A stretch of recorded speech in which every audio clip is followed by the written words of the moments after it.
એવું કહેવાય છે કે રાજકારણમાં કોઈ કોઈનો મિત્ર નથી હોતો કે કોઈ કોઈનો શત્રુ નથી હોતો અને આ યુક્તિ અત્યારે જેતપુરના રાજકારણમાં એકદમ સાચી પડતી હોય તેવું લાગી રહ્યું છે.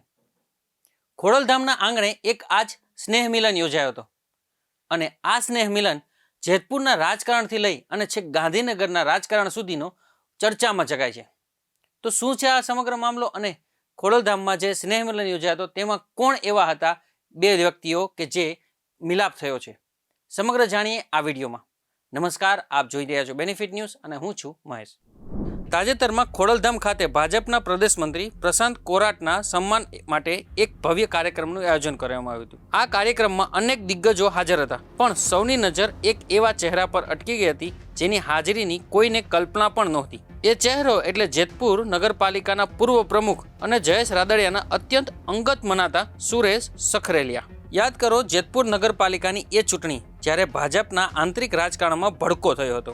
એ સમયે સુરેશ સખરેલિયાએ પ્રશાંત કોરાટ સામે ખુલ્લેઆમ મોરચો માંડ્યો હતો. આરોપ હતો કે પ્રશાંત કોરાટે જ તેમની અને તેમના સમર્થકોની ટિકિટ કાપવાના મુખ્ય ભૂમિકા ભજવી રહ્યા છે. જે નેતાએ રસ્તા પર ઉતરીને વિરોધ કર્યો હતો, જેમના મનમાં અત્યંત ખાઈ હતી, તે જ નેતા આજે પ્રશાંતભાઈના સન્માનમાં ફૂલહાર લઈને પહોંચ્યા હતા. શું જેતપુર ભાજપ વિરોધી સૂર હવે સમી ગયા છે કે પછી આ કોઈ મોટી ઉલટફેરના સંકેતો છે? જયેશ રાદડિયાના જૂથના મજબૂત નેતાઓનું પ્રશાંત કોરાટના સન્માનમાં જવું એ માત્ર સૌજન્ય મુલાકાત છે કે પછી આગામી ચૂંટણીઓ માટે હવે કોઈ નવા સમીકરણો બંધાઈ રહ્યા છે? રાજકીય પંડિતો માની રહ્યા છે કે આ મિલાપ જેતપુરના રાજકારણમાં નવો વળાંક લાવી શકે છે. અમારા ધારાસભ્ય જયેશભાઈ રાદડિયાની આગેવાનીમાં આજે જ્યારે મિટિંગ મળી છે ત્યારે એમની સમજાવટથી બધા સભ્યો અત્યારે એગ્રી થઈ ગયા છે અને કોઈએ ફોર્મ પાછું ખેંચવાનું નથી. આ રીતના અમારી રણનીતિ નક્કી થઈ છે અને આજથી જ જેતપુર શહેરમાં પ્રચાર કાર્ય ચાલુ કરી દેવામાં આવશે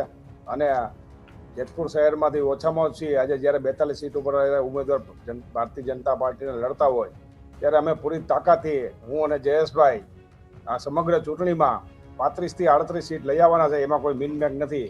આ અમારી તૈયારી છે. અમારા યુવા ભાજપના પ્રમુખ જ છે પ્રશાંતભાઈ કોરાટ. એમાં મારી ટિકિટ કાપવામાં એવો ઈ જ છે. પ્રશાંતભાઈ કોરાટ જ છે. અમારી સાથે રાગદ્વેષ ન હોય. જયેશભાઈ રાદડિયા અને સુરેશભાઈ સખરેલિયા બે વચ્ચે કેવી રીતના અંતર વધે એના માટેના પ્રયાસ છે. અમે ભારતીય જનતા પાર્ટીના સૈનિક છે. જ્યારે જસુબેન કોરાટ 2012 જ્યારે ધારાસભ્ય હતા ત્યારે જેતપુર શહેરની લીડ માત્ર 2000 મતની આવતી. અમે ભારતીય જનતા પાર્ટીના સૈનિક તરીકે આજે જ્યારે કાર્ય કરી ત્યારે જેતપુર શહેરની લીડ અત્યારે 30,000 મતે પહોંચી છે. પ્રશાંતભાઈ કોરાટ સંપૂર્ણ ભાજપ જેતપુર શહેરમાં ભાજપ પાર્ટી કેવી રીતના પતી જાય એના માટેના સંપૂર્ણ એને પ્રયાસ કરેલ છે. એમની રજૂઆત કરીશું. અમે ટાઈમ આવે ત્યારે અમે રજૂઆત કરીશું એમની પર.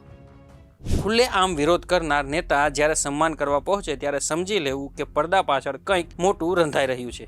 હવે જોવાનું એ રહ્યું કે ખોડલધામમાં થયેલા આ મિલાપ આગામી સમયમાં જેતપુરના રાજકારણમાં કઈ દિશામાં આગળ વધે છે તે જોવાનું રહ્યું.